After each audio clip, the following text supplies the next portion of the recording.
अच्छा यार, स्टार्ट करते हैं। बाकी जिसको आना है तो वो अपनी मर्ज़ी से साथ साथ आता जाएगा, ठीक है। मैंने वैसे रिकॉर्डिंग लगाई हुई है, अगर कहीं पे मेरी आवाज़ मिस होगी ना तो यूट्यूब पे मैं इस वीडियो को डाल दूँगा, आपको वहाँ से ये लेक्चर मिल जाएगा। बैकग्राउंड नॉइज़ को फ़िलहाल जो सॉन्ग वगैरह की आवाज़ आ रही है आप उसको इग्नोर करो, क्योंकि पड़ोस में शादी है, वो लोग सॉन्ग वगैरह बजा रहे हैं। अच्छा, सबसे पहले हम देख लेते हैं जावा है क्या। और आज का जो हमारा टॉपिक है, जो आज हम पढ़ने वाले हैं, जो ये चीज़ें बोल्ड की हुई हैं, बल्कि मैं इसका कलर चेंज करूँ, ये जो रेड कलर में जितनी भी चीज़ें हैं ना, आज के दिन हम ये पढ़ेंगे और इनके बारे में डिटेल में समझेंगे कि ये होता क्या है। सबसे पहले देखेंगे कि जावा क्या है, उसके बाद जावा हमें क्यों सीखनी चाहिए, और जावा सीखने से पहले आपको माइक्रो सर्विसेज का सीखना बहुत ज़रूरी है, बहुत ज़रूरी। इसकी रीज़न ये है कि जब तक आपको माइक्रो सर्विसेज की समझ नहीं आएगी ना, तो आप जब कोई एप्लीकेशन क्रिएट करोगे तो उसमें आप बहुत ज़्यादा कंफ्यूज हो जाओगे कि आपको करना क्या है, ठीक है। तो सबसे पहले जावा का एक नॉर्मल सा इंट्रोडक्शन है कि ये प्रोग्रामिंग लैंग्वेज है जिसकी मदद से हम एंड्रॉयड ऐप्स डेवलप करते हैं। और हमें जावा क्यों सीखनी चाहिए? हमें जावा इसलिए सीखनी चाहिए क्योंकि आजकल आपको पता है एंड्रॉयड का दौर है, और हर बंदा तकरीबन एंड्रॉयड यूज़ कर रहा है, एंड्रॉयड या आईफोन, मोस्टली लोग एंड्रॉयड यूज़ कर रहे हैं। तो इसके अंदर जितनी भी प्ले स्टोर पे आप एप्लीकेशंस देखते हैं, ये जो डेवलप होती हैं, इसके बैक एंड पे जो प्रोग्रामिंग होती है ना, वो जावा के ऊपर होती है। तो अगर आपको जावा आ गई, आप जावा के एक्सपर्ट बन गए, या आपने जावा को सही से समझ लिया, इसमें आपको सबसे बड़ा बेनिफिट क्या होगा? आप सेल्फ बेस हो जाओगे, मींस के इंडिपेंडेंट हो जाओगे। आपको किसी जॉब की ज़रूरत नहीं पड़ेगी, आप घर से बैठे प्रोजेक्ट ले सकते हो। लाइक अगर आपको कोई बंदा प्रोजेक्ट सबमिट करता है कि मुझे ना एक प्रोजेक्ट बनवाना है एंड्रॉयड ऐप का, तो आप बताओ क्या चार्जेस लोगे। अब इसमें सबसे बड़ा फ़ायदा पता है क्या है? क्लाइंट और आपका डायरेक्ट मीटिंग हो रही होगी, क्लाइंट और आपकी, तो बीच में कोई तीसरा बंदा नहीं होगा। तीसरे बंदे से मुराद ये है कि जैसे होता है ना, आप किसी कंपनी में जाके काम करते हैं, तो उसमें जो तीसरा बंदा होता है वहाँ का सुपरवाइज़र होता है या वहाँ का बॉस होता है, ठीक है। आप काम 2 लाख रुपए का करते हो, आपको बीच में से 20,000 रुपये मिलता है। तो हम क्यों ना खुद सीख के, हम क्यों ना खुद क्लाइंट से डायरेक्टली डील करें। तो इसके लिए हम जावा को सीखते हैं, और मेरा यही टारगेट है कि आपको बिगनर से लेके ना एडवांस लेवल तक इस लैंग्वेज के बारे में सिखाया जाए।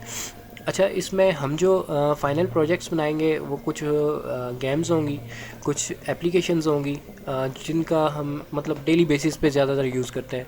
और उनमें हम ये भी देखेंगे कि हम उनसे अर्निंग कैसे कर सकते हैं। हम सिर्फ बनाना नहीं सीखेंगे, हम ये भी देखेंगे कि हम अर्निंग कैसे कर सकते हैं, हम क्लाइंट को कैसे हायर करेंगे, हम क्लाइंट से बातचीत कैसे करेंगे। वो पूरा एक अलहदा टॉपिक है। अच्छा, जावा सीखने से पहले ज़रूरी है कि आपको माइक्रो सर्विसेज के बारे में पता होना चाहिए कि माइक्रो सर्विसेज क्या होती हैं। ये माइक्रो सर्विसेज जैसा कि नाम से शोर है कि छोटी छोटी कोई ना कोई सर्विसेज होती होंगी, ठीक है। देख लेते हैं होती क्या है।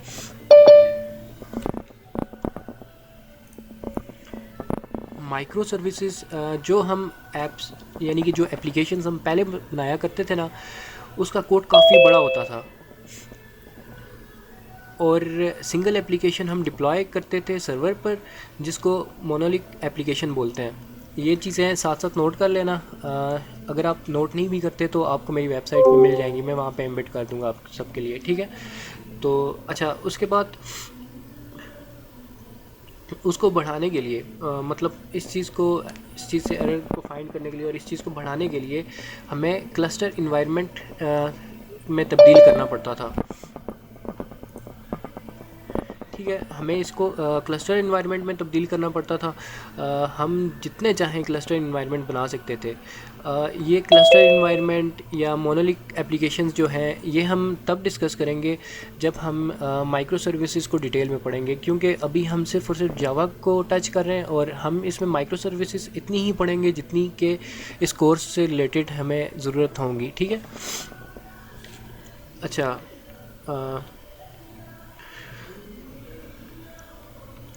अच्छा, क्लस्टर इन्वायरमेंट में एप्लीकेशंस को बनाने के बाद ना हम क्या करते थे, उस कोड में कोई एरर आ जाए तो हमें पूरी एप्लीकेशन को क्लस एडिट करना पड़ता था, ठीक है, और क्लस्टर में डिप्लॉय करना पड़ता था। और अभी क्या है, माइक्रो सर्विसेज ने हमारे लिए, और सबसे बड़ा ये क्लस्टर इन्वायरमेंट का इशू ये होता था कि आपको पूरे के पूरे कोड को देखना पड़ता था। अभी माइक्रो सर्विसेज क्या है कि ये छोटी छोटी सर्विसेज होती हैं, हर सर्विस का ना अपना एक टास्क होता है। ये एग्जांपल में हम देखेंगे कि कैसे ये टास्क कैसे परफॉर्म करती है, ठीक है। उसके बाद बेसिक तो आपको समझ आ गई होगी कि जो ऐप माइक्रो सर्विसेज में, एक बार फिर रिपीट कर देता हूँ, कुछ लोग नए आ रहे हैं। जो ऐप्स हम पहले डिप्लॉय करते थे, यानी कि पहले बनाते थे किसी कस्टमर के लिए, तो वो काफ़ी बड़ी ऐप्स होती थी, ठीक है। और सिंगल एप्लीकेशन हम डिप्लॉय करते थे सर्वर पर, जिसको मोनोलिक एप्लीकेशन बोलते हैं। उसको बनाने के लिए हमें क्लस्टर इन्वायरमेंट में तब्दील करना पड़ता था। हम जितने चाहें उतने क्लस्टर इन्वायरमेंट बना सकते थे, लेकिन अगर कोड में कोई एरर आ जाए तो हमें पूरी एप्लीकेशन को क्लस्टर इन्वायरमेंट में डिप्लॉय करना पड़ता था, वन बाय वन करके। ये एक छोटा सा इशू था जिसको कम करने के लिए माइक्रो सर्विसेज को बनाया गया। अच्छा, अब हर कंपनी माइक्रो सर्विसेज की डिमांड क्यों करती है, ठीक है, हर कंपनी को माइक्रो सर्विसेज क्यों चाहिए, आखिर इसमें ऐसा है क्या? तो इसकी थोड़ी सी डिटेल हम जान लेते हैं।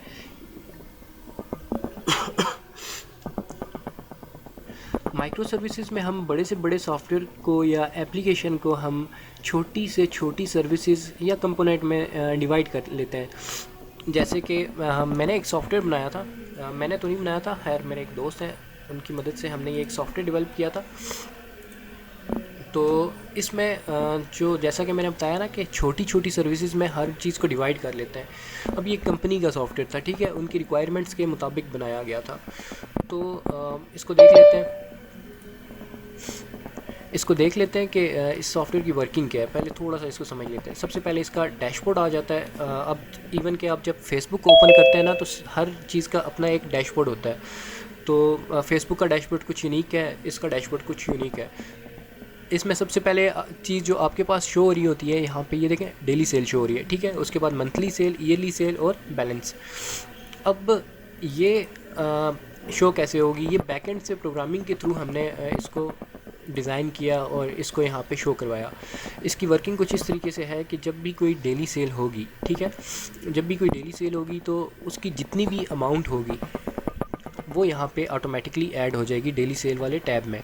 उसके बाद अगर कोई जैसे ही एक दिन आज गुजर जाता है, ठीक, तो इसमें एक छोटा सा पहले इशू हमें ये आ रहा था, ये एक छोटा सा एरर बता रहा हूँ, माइक्रो सर्विसेज से ही रिलेटेड है।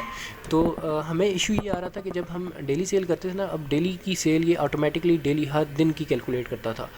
और इसमें हमने फिर क्या किया, हमने इसको डेली सेल का ऐसा रखा कि लेट्स सपोज आज डेट है 19, ठीक है, 19 डेट की जितनी भी सेल्स हैं, जितनी भी 19 अक्टूबर की जितनी भी सेल्स हैं, वो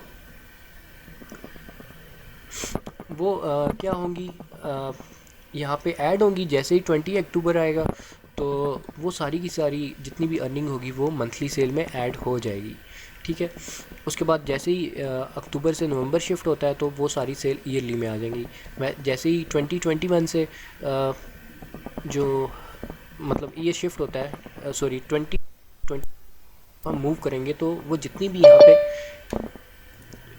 भी यहाँ पे अर्निंग होगी ना हमारी, वो यहाँ पे बैलेंस में आ जाएगी। बैलेंस डेली बेसिस पे भी, मंथली बेसिस पे भी, ये सारा का सारा टोटल होके यहाँ पे ऐड होता रहेगा, ठीक है। अब इसमें जो हम माइक्रो सर्विस यूज़ कर रहे हैं, मैं उसको आपको समझाना चाहता हूँ। जैसे कि हमने ये बोला था कि हम उसको छोटी छोटी उसमें क्या कहते हैं, पार्ट्स में हम डिवाइड कर लेते हैं। छोटी छोटी सर्विसेज में डिवाइड कर रहे हैं, छोटी छोटी सर्विस में हमने उसको डिवाइड कर दिया, ठीक है। अब ये जितनी भी पेमेंट्स की ऑप्शंस है ना, वो एक अलग अलग, अब हमें अगर मंथली सेल में कोई इशू आ रहा है या मंथली सेल को हम चेंज करना चाह रहे हैं, तो हम बजाय इसके कि पूरे कोड को एडिट करें, हमने बैकएंड पे क्या किया हुआ है कि मंथली सेल का एक अलग टैब बनाया हुआ है, ठीक। और उसके बाद जो भी सेल ऐड होती है, जो भी एरर आता है, तो हम उसको वहाँ से एडिट कर लेते हैं। तो अगर हमें मंथली सेल की जगह लेट्स सपोज वीकली सेल लिखना हो, तो अगर हमारे पास पूरा कोड है तो हमें बहुत ज़्यादा इशू हो जाएगा, इसको ढूंढते हुए हर जगह पे इसकी चेंजिंग करनी पड़ेगी। लेकिन यहाँ पे हमें क्या हो रहा है, हमने क्योंकि हर चीज़ का अलग-अलग टैब बनाया हुआ है, तो वो ऑटोमेटिकली यहाँ पे हम चेंज कर देगा जैसे ही हम मंथली सेल में चेंजेस करेंगे। ये इसका बहुत ही बड़ा बेनिफिट है, और ये जो डेवलपर है उसके लिए सबसे बड़ा फ़ायदा यही है कि उसको बहुत ज़्यादा परेशानियों का सामना नहीं करना पड़ता। जब आप इस चीज़ को सीख लेते हो तो आपके लिए मिनटों की गेम होती है। अच्छा, ये था कि हम बड़े बड़े सॉफ्टवेयर्स को हम छोटी छोटी एप्लीकेशंस में तब्दील कर लेते हैं। अच्छा, इसका एक और एडवांटेज ये है कि तमाम तर सर्विसेज छोटी और फोकस्ड होती हैं। एक पार्टिकुलर कंपनी,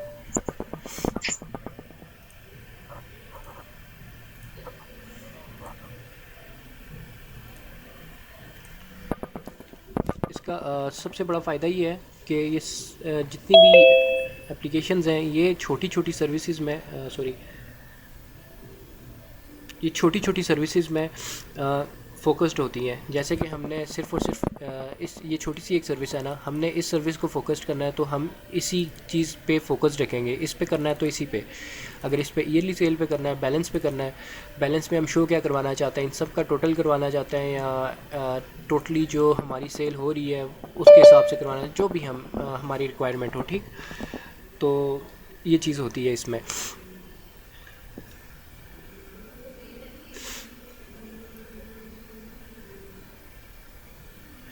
अच्छा, इसका तीसरा एडवांटेज ये है कि हर एक टीम एक माइक्रो सर्विस ले सकती है उसको डेवलप करने के लिए। जैसे कि आप ये समझ लो, एक चीज़ मैं यहाँ पे बता दूँ कि जो छोटी छोटी सर्विसेज होती है ना, जैसे माइक्रो सर्विसेज है, इसकी जॉब्स भी बहुत ज़्यादा होती हैं। अच्छा, अब देखो, आप ये वाली जो जितनी भी सर्विस है ना, ये एक सर्विस है, ये उसके अंदर माइक्रो सर्विसेज हैं कि छोटे छोटे, जैसे हमने कहा था कि उसको हम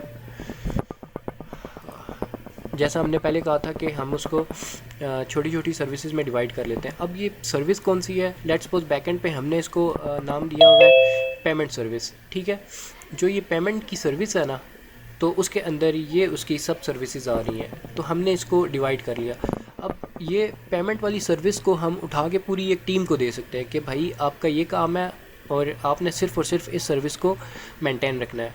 तो बड़े लेवल पे अगर हम बात करें, जैसे इजी पैसा की एक एप्लीकेशन है, तो वो भी जावा बेस है, और उसके पीछे माइक्रो सर्विसेज के लिए एक पूरी टीम बैठी हुई है जो हर एक टैब को, इवन आप जैसे इजी पैसा ऐप खोलते हैं ना, तो उसके अंदर जितनी भी सर्विसेज आ रही होती हैं तो वो हर टीम अलहदा से मैनेज कर रही होती है अपना अपना।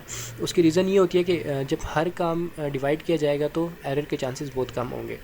अब इजी पैसा में कोई अगर इशू आता है, लेट्स सपोज पेमेंट वाला टैब अभी हम यहाँ पे डिस्कस कर रहे थे, वो एक आपको डिप्लाई हो जाता है कि पेमेंट वाले टैब आपने एक अपनी टीम बनानी है और आपने क्या करना है, पेमेंट वाला जो टैब है इसको मैनेज करना है।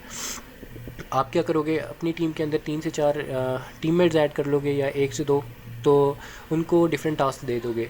जैसे डेली सेल का एक को दे दिया, या डेली मंथली का एक को दे दिया, ईयरली और बैलेंस का एक को दे दिया। ये पूरी एक माइक्रो सर्विस आपके पास आ चुकी है। ठीक है, तो इस तरीके से ये कंपनी को एक डेवलपर को माइक्रो सर्विस भी डेवलप कर प्रोवाइड करती है कि आप इस चीज़ को हैंडल करो, हम आपको इसकी पेमेंट करेंगे। अच्छा, यहाँ पे एक और चीज़ के हर सर्विस जो है ना एक दूसरे से लेता है। ठीक है, लेकिन वो आपस में अटैच है। जैसे कि मैं अगर बात करूँ, डेली सेल है ना, यहाँ पे सिर्फ़ और सिर्फ डेली सेल शो होगी। ये सर्विस एक अलहदा सर्विस होगी सबके लिए। ठीक है, लेकिन क्या कहते हैं, ये वाली जो सर्विस है ना, ये इसके साथ अटैच है, इसके साथ भी अटैच है। उसके बाद क्या कहते हैं, इनवाइस वाले टैब के साथ भी अटैच है। इनवाइस वाले टैब के साथ कैसे अटैच है, जैसे ही आप एक नई चीज़ सेल करते हैं, ठीक है, ये इनवाइस के साथ भी अटैच है। तो यहाँ पे मैं एक चीज़ सेल कर लेता हूँ। ठीक हो गया, यहाँ पे आप रेट देख सकते हैं। जो सेल प्राइस है ना, ये वाली हमारी डेली के साथ अटैच है, यानी कि ये टोटल जो हमारा बन रहा है, ये वाला जो है ना हमारा डेली के साथ। जैसे मैं इसको सबमिट करता हूँ, बैकएंड पे ऐड हो चुका होगा। ठीक है, यहाँ पे हमारी डेली सेल नहीं है अभी, ये एक छोटा सा सॉफ्टवेयर में एरर आ रहा है जो कि डेट का है। अगर मैं डेट पीछे करूँगा तो ये सेट हो जाएगा। तो ये प्रोग्रामिंग का थोड़ा सा लॉजिकल एरर है, इसमें इतना बड़ा इशू कोई नहीं है। अब मैं इस चीज़ को जब फिक्स करूँगा तो मैं इसको सिर्फ और सिर्फ डेली सेल की मदद से फिक्स करूँगा, ठीक है। अच्छा,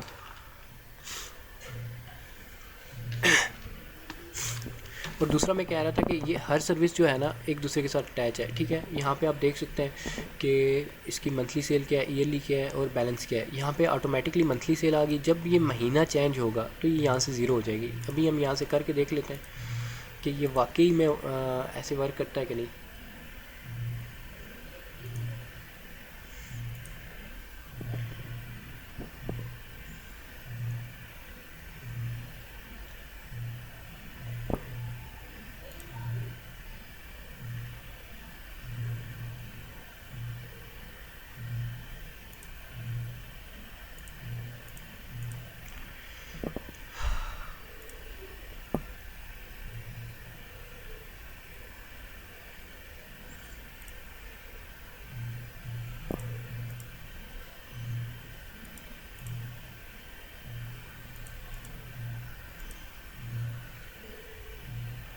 मैं यहाँ से इसको अक्टूबर से नवंबर पे ले जाता हूँ और चेंज करके अब देखते हैं, है तो 2020। इसको एक बार रिफ़्रेश करके देख लेते हैं। यहाँ पे आप देख सकते हैं कि ये सर्विस इसके साथ पहले तो अटैच थी, लेकिन क्योंकि मंथ चेंज हो गया, 10 से 11 हो गया, तो क्योंकि मंथ चेंज हो गया ना, मंथ पहले 10 था अब 11 हो गया, तो वो जितनी भी सेल थी आगे ट्रांसफ़र होगी ईयरली में, और ईयरली वाली टोटली बैलेंस में आ गई, ठीक है। तो जैसे ही ईयरली ज़ीरो होगी तो वो जितनी भी ईयरली की सेल होगी यहाँ पे ऐड हो जाएगी। इसी तरह ऑटोमेटिकली ना ये चीज़ें ऐड होती रहेंगी, ठीक हो गया। अच्छा, ये तो एक छोटी सी एग्जांपल थी आपको सॉफ्टवेयर के ज़रिए जो मैंने समझाने की कोशिश की।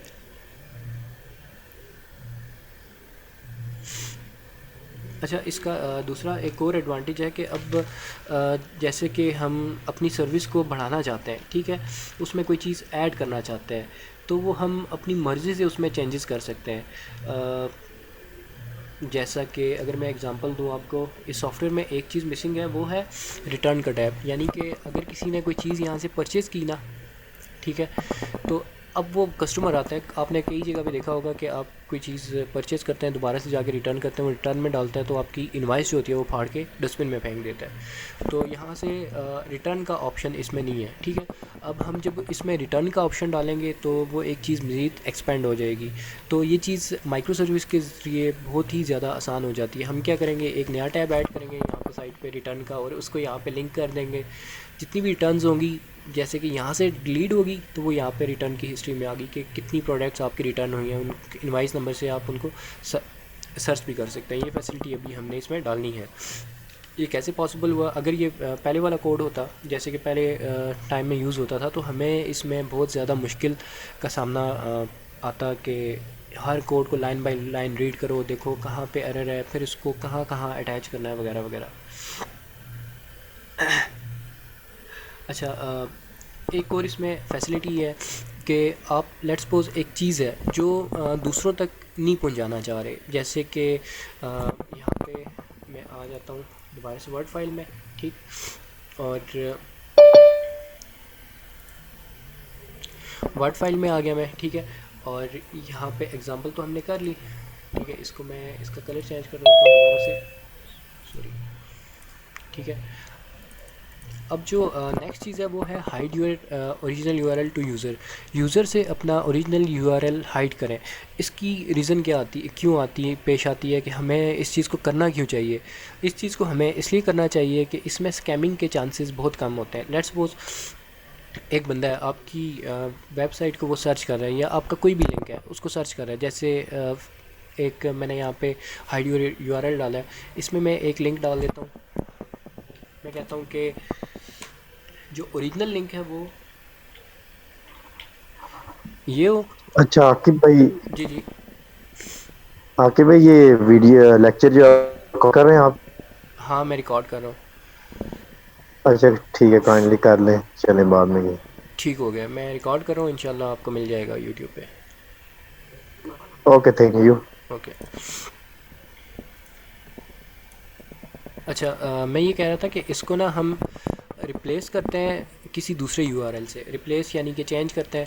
यूज़र को हम कुछ और दिखाएंगे और उसके सामने शो कुछ और होगा, बैक एंड पे कुछ और होगा और फ्रंट एंड पे कुछ और होगा। जैसे कि मैं इसको दिखाना चाहता हूँ कि मैं तुम्हें शो करवाना चाहता हूँ।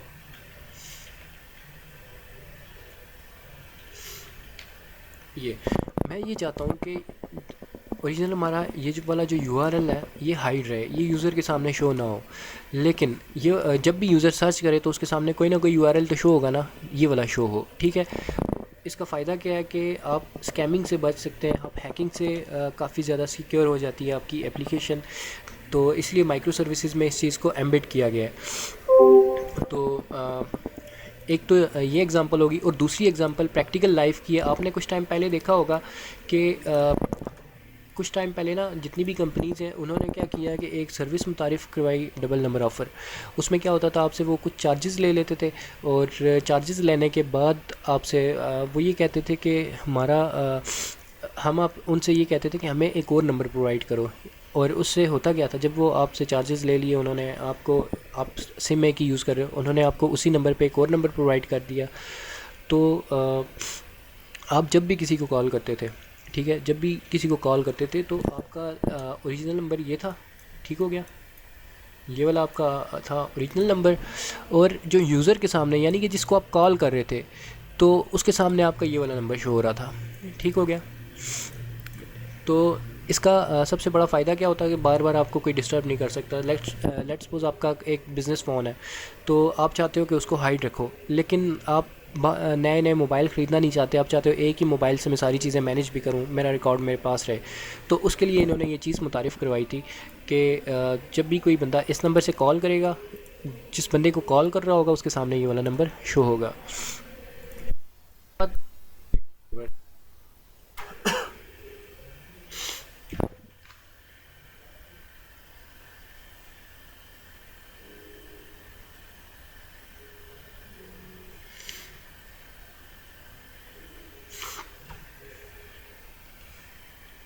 हेलो, सबके साथ आवाज़ आ रही है मेरी? जी जी। अच्छा, सही है। अच्छा, माइक्रो सर्विसेज में ना छोटी छोटी सर्विसेज होने की वजह से इसको संभालना बहुत ही ज़्यादा इजी हो गया है। माइक्रो सर्विसेज में छोटी छोटी सर्विसेज होने की वजह से इसको संभालना बहुत ज़्यादा इजी हो गया है। अभी जैसे कि मैंने आपको एग्जांपल दी, हमने कुछ चीज़ें इसमें ऐड करनी है। तो ऐड करने के लिए हमें क्या करना होगा, हम उसकी एक और नई सर्विस छोटी सी बनाएंगे और उसको सिंपली वहाँ पे अपने सॉफ्टवेयर में एम्बेड कर देंगे। उससे क्या होगा कि हमारा जो पुराना डाटा था उसके साथ कोई छेड़खानी नहीं होगी, उसके साथ कोई चेंजिंग नहीं होगी, उसके साथ उसको डिस्टर्बेंस किसी भी चीज़ की नहीं होगी। अच्छा, इसका एक और फ़ायदा ये है कि आप एट अ टाइम ना डिफरेंट किस्म की सर्विसेज यूज़ कर सकते हो। जैसे कि एट अ टाइम आपको 6 सर्विसेज यूज़ करनी है। मैं दोबारा से अपने सॉफ्टवेयर की एक एग्जांपल ले लेता हूँ। अब यहाँ पे एट अ टाइम ना मेरे पास कितनी सर्विस यूज़ हो रही है, डैशबोर्ड भी यूज़ हो रहा है, लिस्ट भी यूज़ हो रहा है, सेल भी यूज़ हो रहा है, नोटिफिकेशन भी यूज़ हो रहा है, पेंडिंग भी यूज़ हो रहा है और हिस्ट्री भी यूज़ हो रहा है। नोटिफिकेशन का अपना है कि इसमें नोटिफिकेशन का काम ये है कि जैसे ही किसी क्लाइंट ने लेट्स सपोज आपकी पेमेंट कोई पेंडिंग देनी है, ठीक है, तो किसी भी क्लाइंट ने आपकी पेमेंट पेंडिंग देनी है तो वो यहाँ पे आपके सामने शो हो जाएगा। अच्छा, दूसरा फ़ायदा इसका यहाँ पे पेंडिंग का हमने यहाँ पे डाला है समन पे कि किसी ने आपके पैसे पे करने हैं तो आप यहाँ पे उसका नाम लिख सकते हो, डिस्क्रिप्शन लिख सकते हो, डेट डाल सकते हो। यहाँ पे पेमेंट डेट वो डालनी होती है कि जो जिस डेट को वो पे करेगा, ठीक है, और अमाउंट लिख सकते हो कि वो कितना पे करेगा। तो वो जितना भी होगा, जैसे ही उसकी ये वाली डेट होगी ना तो वो ऑटोमेटिकली नोटिफिकेशन में आ जाएगा। तो ये डिफरेंट किस्म के टास्क जो है ना आपस में लिंक भी करते हैं और हमने इनको एक ही सॉफ्टवेयर में एट अ टाइम यूज़ भी किया हुआ है, ठीक है। अच्छा, अब लेट्स सपोज जैसा कि मैंने बात किया कि हमने रिटर्न वाला एक ऑप्शन ऐड करना है, हमने ये सॉफ्टवेयर क्लाइंट को दे दिया, ठीक हो गया। क्लाइंट को देने के बाद अब हम क्लाइंट हमें कहता है यार आपने इसमें रिटर्न वाला फीचर डाला ही नहीं है, या उसने एग्रीमेंट में हमसे रिटर्न वाला फीचर डिसाइड ही नहीं किया। तो हम क्या करेंगे, उसे कहेंगे कि भाई इतने चार्जेस लेंगे आपसे, आपको एक फ़ाइल सेंड करेंगे, आप सिंपली उसको एम्बेड करो और आपका वो फीचर ऐड हो जाएगा ऑटोमेटिकली बिना कोई आपका डाटा लॉस हुए। तो ये इसका बहुत ही बड़ा फ़ायदा है। इसके बाद हमारे पास आ जाता है यूरिका सर्वर, ठीक है।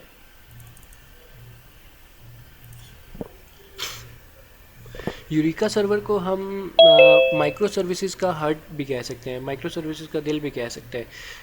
इसका काम क्या होता है हम एक छोटी सी एग्जांपल की मदद से समझेंगे। लेट्स सपोज हमें किसी क्लाइंट को ना एक सॉफ्टवेयर या कोई एप्लीकेशन वगैरह डिज़ाइन कर के देनी है, या हम उसको डिप्लॉय कर देते हैं, तो डिफरेंट किस्म की सर्विसेज डालते हैं उसमें, और हम अपना ही सॉफ्टवेयर में सर्विसेज को देख लेते हैं, ठीक है। यहाँ डिफरेंट किस्म की सर्विसेज हैं, जैसे कि यहाँ पे आपके सामने सॉफ्टवेयर मैंने शो करवाई। यहाँ पे डैशबोर्ड है, लिस्ट है और हिस्ट्री है, हर सर्विस का अपना अलग काम है, ठीक है। तो यहाँ पर एक सर्विस है पेमेंट की, ठीक है। यूरिका सर्वर का काम क्या होता है, जो ये मेन सर्विसेज है ना, जैसे डैशबोर्ड की मेन एक सर्विस है, तो ये जो सर्विस है ये यूरिका सर्वर के वहाँ पे ऐड होगी, ठीक है। फ़र्ज़ किया कि वहाँ पे ऐड है डैशबोर्ड के नाम से, ठीक है। अब उसके अंदर हम सब सर्विसेज ये वाली क्रिएट कर सकते हैं। यूरिका सर्वर किसको हैंडल करेगा, किससे पहचाना जाएगा, डैशबोर्ड सर्विसेज से, ठीक है। तो इसका ये फ़ायदा है कि आप एट अ टाइम जितनी चाहें उतनी सर्विसेज आप डाल सकते हैं। बाकी इसका तो मैंने आपको समझा ही दिया है कि ये है क्या और बैलेंस का ऑप्शन क्यों यूज़ होता है, ठीक है। ये छोटी छोटी सब सर्विसेज जो हमने इसके अंदर क्रिएट किए हैं वो भी आपको बता दिए। जो डैशबोर्ड वाली सर्विस है, मैं अगेन रिपीट कर रहा हूँ, वो यूरिका सर्वर में पेस्ट होगी। यूरिका सर्वर क्या है, बाकी चीज़ें क्या हैं, वो हम जब माइक्रो सर्विसेज का कोर्स करेंगे तो तब उसमें हमें पता चल जाएंगी। फ़िलहाल हम जावा पे फोकस करते हैं। तो आज की इस वीडियो में एग्जांपल भी हमने कर ली, हम देखते हैं हमारा हाँ, अब फाइनली हम अपने सिस्टम में जावा कैसे इंस्टॉल करेंगे, ठीक है, और वो कौन कौन से सॉफ्टवेयर हैं जिन पे हम काम करेंगे। आपने करना क्या है, आपको लिंक मिल जाएगा यहाँ पे व्हाट्सएप ग्रुप में भी और फेसबुक ग्रुप में भी मिल जाएगा, यूट्यूब चैनल की डिस्क्रिप्शन में भी मिल जाएगा। आपने करना ये है कि यहाँ इस वेबसाइट पे आ जाना है, ठीक है, dtechmaster.com है, ठीक है। यहाँ पे डी है, दी नहीं है, ठीक हो गया। इस पे आ जाना है और यहाँ पे आके आप सर्च कर लें, या यहाँ से सिंपली सॉफ्टवेयर्स में आएँ और यहाँ पे जैसे एक ये सॉफ्टवेयर है जावा का, जावा फॉर विंडोज़ जेडीके, सिंपली आप सर्च बॉक्स में भी टाइप कर सकते हैं। मैं इसको क्रोम में खोल लेता हूँ।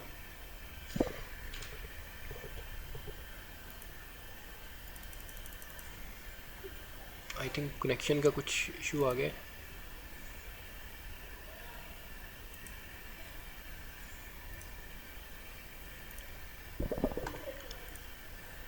यहाँ पे मैं आपको करके दिखा देता हूँ।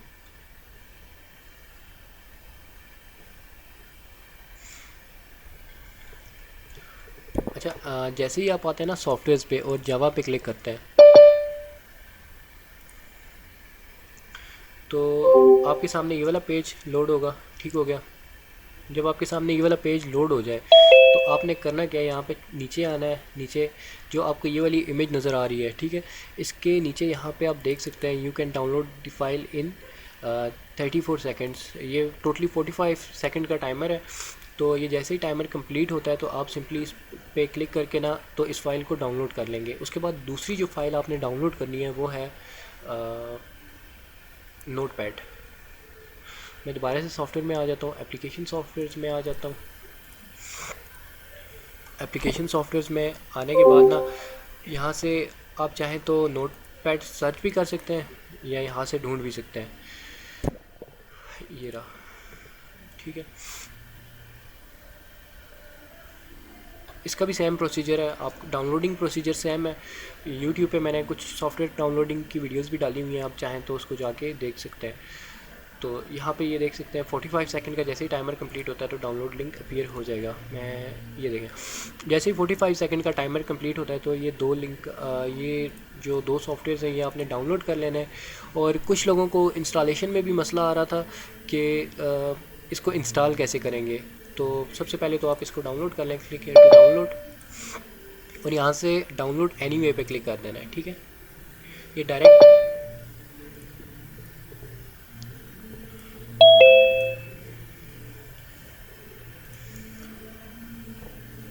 जैसे ही आप इस पर क्लिक करेंगे ये सॉफ्टवेयर ऑटोमेटिकली आपके पास डाउनलोड हो जाएगा। फ़िलहाल मेरे पास ऑलरेडी डाउनलोड पड़ा है तो मैं आपको इंस्टॉलेशन का समझा देता हूँ। इंस्टॉलेशन का इसलिए समझा रहा हूँ कि कई लोगों को इंस्टॉल करना नहीं आता, वो यही बार बार पूछ रहे थे कि हम कैसे ये चीज़ करेंगे।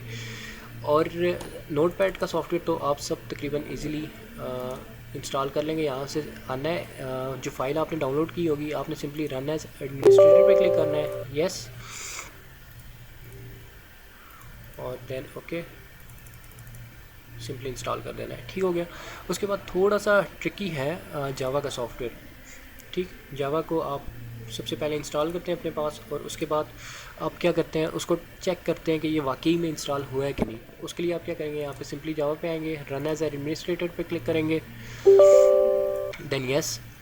ये सारी चीज़ें मैंने यहाँ पे वर्ड फाइल में डाली हुई है, ये भी आपको इसी वेबसाइट पे मिल जाएंगी। ठीक है, बल्कि मैंने इस चीज़ को भी डाल दिया है वेबसाइट पे, ये चीज़ ऑलरेडी अपलोडेड है। जैसे हाँ जी, यहाँ पे जो जावा वाला है ये हाउ टू इंस्टॉल जावा, सारे स्टेप्स यहाँ पे मैंने डाले हुए हैं, तो आप इसको रीड कर सकते हैं। नहीं तो मेरी वीडियो को फॉलो करते हैं तो वैसे ही आप इंस्टॉल कर लेंगे। अच्छा, उसके बाद यहाँ पे सिंपली नेक्स्ट नेक्स्ट, मैंने इसको सी पाथ में जल्दी जल्दी में इंस्टॉल कर दिया। इसको आपने भी सी में ही करना है अगर आपके सी में स्पेस है तो। अच्छा, एक और चीज़ मैं क्लियर कर दूं कि यहाँ पे अभी स्टार्टिंग में हम नोटपैड इसलिए यूज़ कर रहे हैं कि कई लड़के मुझे कह रहे थे कि हमारे पास ना क्या कहते हैं, कोई कह रहा था मेरे पास कोर टू डू है तो कोई कह रहा था मेरे पास P4 है, तो उसमें ये जो जैसे एंड्रॉइड स्टूडियो है तो ये वर्क करेगा। तो उनके पास 1 GB रैम थी, ऑब्वियसली उसकी रिक्वायरमेंट नहीं है इतनी, तो वो वर्क नहीं करेगा। तो सिंपली आपने इंस्टॉल होने के बाद इसको यहाँ से कर देना है क्लोज़। उसके बाद जो नेक्स्ट स्टेप है हम देख लेते हैं, हमारा नेक्स्ट स्टेप क्या है। अच्छा, उसके बाद आपने करना क्या है, यहाँ से जाना है अपनी ड्राइव में। ठीक है, सी ड्राइव में हमने इसको इंस्टॉल किया है तो मैं सी में जाता हूँ। उसके बाद यहाँ से प्रोग्राम फाइल्स में जाता हूँ और उसके बाद मैंने यहाँ पे जावा पे क्लिक करना है। ठीक है, आपने भी जावा पे ही क्लिक करना है और उसके बाद बिन फाइल पे आ जाना है। बिन फाइल पे आने के बाद आपने क्या करना है, यहाँ पे सिंपली लेफ़्ट क्लिक करना है एक बार। ठीक है, आपके सामने कुछ इस तरह का लिंक आ जाएगा, आपने करना है इसको यहाँ से कॉपी। ठीक है, कॉपी करने के बाद आप इसको यहाँ से करते हैं कट। ठीक है, अगला स्टेप हमारा क्या है, अब हम देख लेते हैं इसको। यहाँ तक हो गया और हाँ, अब आपने क्या करना है, इसको ना सिंपली यहाँ से इंस्टॉल करने के लिए यहाँ पे लिखना है एनवायरनमेंट। ठीक है, जैसे ही इन्वायरमेंट आप लिखेंगे आपके सामने edit the system environment variables, इस पर आपने कर लेना है क्लिक और यहाँ पे आ जाना है आपने एडवांस पे। ठीक हो गया, इस जगह पे एडवांस वाले टैब पे आने के बाद आपने क्या करना है, इन्वायरमेंट वेरिएबल पे क्लिक करना है। ठीक हो गया, और इन्वायरमेंट वेरिएबल पे क्लिक करने के बाद आपने आना है सिंपली एडिट सेक्शन में। ठीक, आ गया।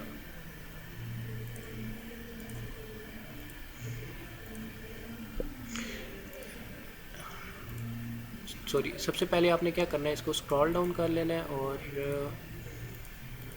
सॉरी एक सेकेंड, नेक्स्ट स्टेप क्या था, स्क्रॉल डाउन एंड पेस्ट। अच्छा ठीक है, हाँ स्क्रॉल डाउन करना है और आपने ना यहाँ से पाथ पे क्लिक करने के बाद आपने करना है इसको, आप पाथ पे क्लिक करने के बाद आप इस यहाँ पे आप डबल क्लिक कर लें या फिर इस पर क्लिक करने के बाद आप सिंपली एडिट बटन पे क्लिक कर लें और यहाँ पे आप क्या करेंगे, सिंपली न्यू पे आने के बाद आपने जो लिंक कॉपी किया था ना, आपने उसको कर देना है यहाँ पे पेस्ट और उसके बाद आपने करना है ओके। उसके बाद आप अगर इसको चेक करना चाहते हैं दोबारा से एडिट पे आएँ और यहाँ पे आप देख सकते हैं ये लिंक मौजूद है, ठीक है। उसके बाद आपने क्या करना है, दूसरी चीज़, एक तो हमने यहाँ पे लिंक अपना पेस्ट कर दिया, ठीक है। उसके बाद हमने एक और नया अपना इन्वायरमेंट बनाना है, ठीक है। वो इन्वायरमेंट हमने जावा का बनाना है, तो उसके लिए हम क्या करेंगे, यहाँ पे आएंगे सिंपली, ओके, यहाँ पे इसको स्क्रॉल डाउन करेंगे और यहाँ पे आएंगे न्यू पे, और यहाँ पे वेरिएबल वैल्यू में वही लिंक पेस्ट करेंगे और सिर्फ बिन, और ये स्लैश इसके आगे से ख़त्म कर देंगे, और इन्वायरमेंट का जो हमने नाम देना है वो यहाँ से हम कर लेंगे कॉपी जावा होम को। ये चीज़ ध्यान में रखनी है कि ये सारे वर्ड जो है कैपिटल में हो, सॉरी।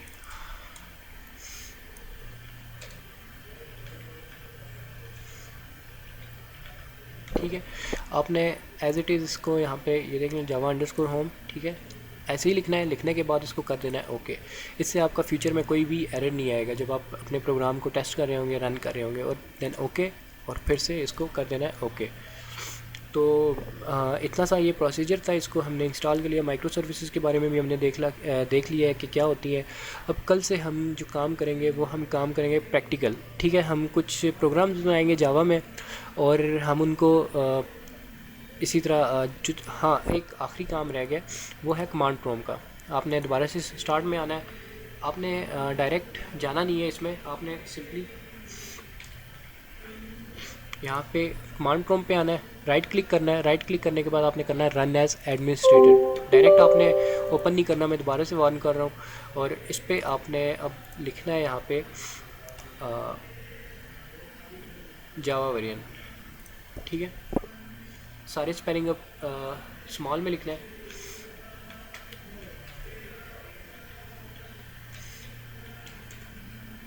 ठीक है। यहाँ पे आप देख सकते हैं हमारी जावा जो है ना वो सक्सेसफुली इंस्टॉल हो चुकी है। तो इतना सा काम था, और कल से इंशाल्लाह हम प्रैक्टिकल वर्क करेंगे, जावा पे कुछ एप्लीकेशंस बनाएंगे छोटी छोटी, और कुछ टास्क परफॉर्म करेंगे, ताकि आपको बिगनर लेवल से लेकर ना एडवांस लेवल तक हर चीज़ के बारे में पता हो। तो अगर किसी का कोई सवाल है तो पूछ लो।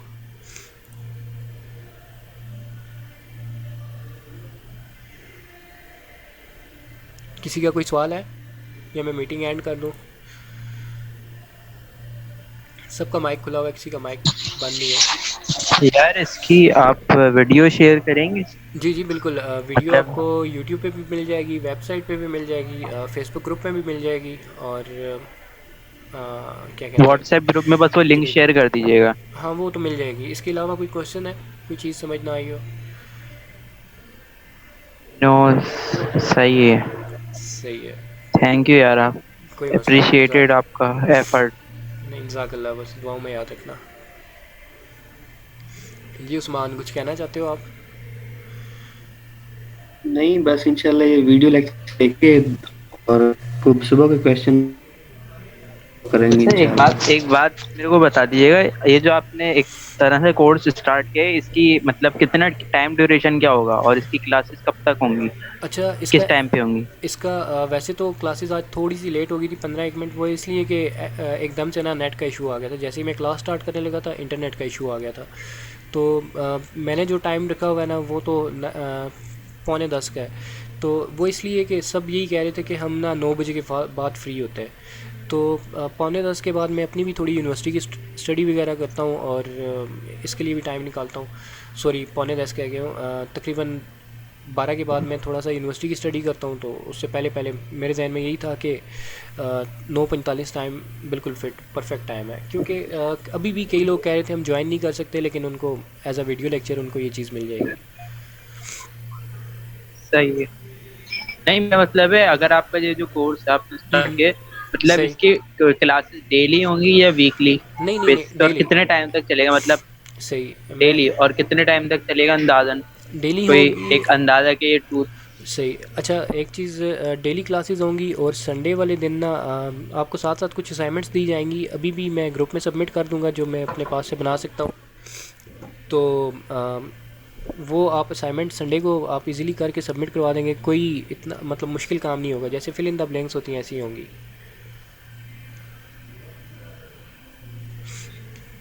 सही है। ठीक। हाँ उस्मान, कुछ पूछना चाह रहे हो? नहीं बस ठीक है, बाकी 5 डेज क्लासेस बहुत हैं। 5 डेज़? पर सही। हाँ, डिपेंड करता है लड़कों के शौक पे ना, कितना वो करना चाहते हैं।